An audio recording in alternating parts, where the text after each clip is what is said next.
Bonsoir à tout le monde. Voici une leçon concernant la dénotation et la connotation.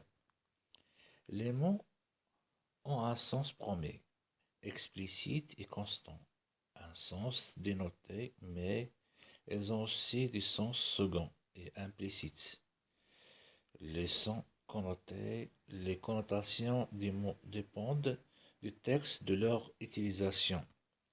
La dénotation est un mot au sens explicite et constant, qui est compris de la même façon par tous les utilisateurs de la langue. Il s'agit de son sens dénoté, celui qui indique le dictionnaire, les textes explicatifs, informatifs, qui transmettent des énoncés de la manière la plus neutre possible. Ça appuie sur le sens dénoté des mots. La connotation. Les connotations participent à la richesse de la langue.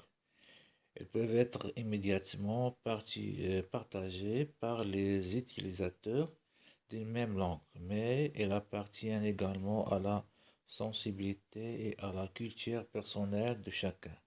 C'est pourquoi elles jouent un rôle important dans les textes littéraires. Alors, les types de connotations. Alors, on a connotation thématique. Les mots évoquent d'autres mots avec lesquels ils partagent un thème commun. Exemple, le mot plage évoque le soleil, la mer, le repos, les vacances, etc. Connotation de caractérisation. Certains termes renvoient implicitement à une caractéristique physique, un milieu social, une époque, un pays, une profession, etc. Exemple, les noms inventés des personnages de romans ou de théâtre. Par exemple, Poil de carotte, dans le roman de Gilles Renard, doit son nom à la couleur de ses cheveux. Connotation appréciative, les mots peuvent suggérer une appréciation positive ou négative parce qu'ils évoquent, ils donnent parfois une clé pour l'explication des textes littéraires.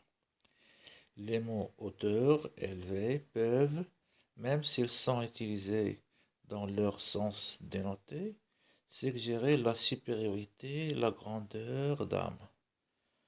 Connotation culturelle, certains mots, expressions ou situations font référence à la culture commune, aux coutumes, à l'histoire ou aux arts.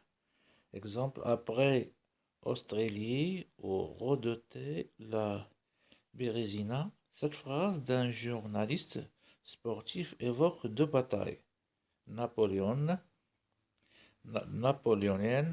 pour parler de courses cyclistes. Alors, utilisation des connotations. Les connotations sont essentielles dans la communication. Ils sont particulièrement sollicités par la publicité qui cherche à travers le texte, mais aussi les images à donner envie et à faire rêver le consommateur. On les trouve également dans les textes littéraires. En effet, les écrivains font vivre les mots et on renouvelle l'emploi en leur donnant un sens qui lui est propre. Le lecteur y ajoute ses propres connotations issues de son expérience et de ses autres lectures. Merci pour votre attention et au revoir.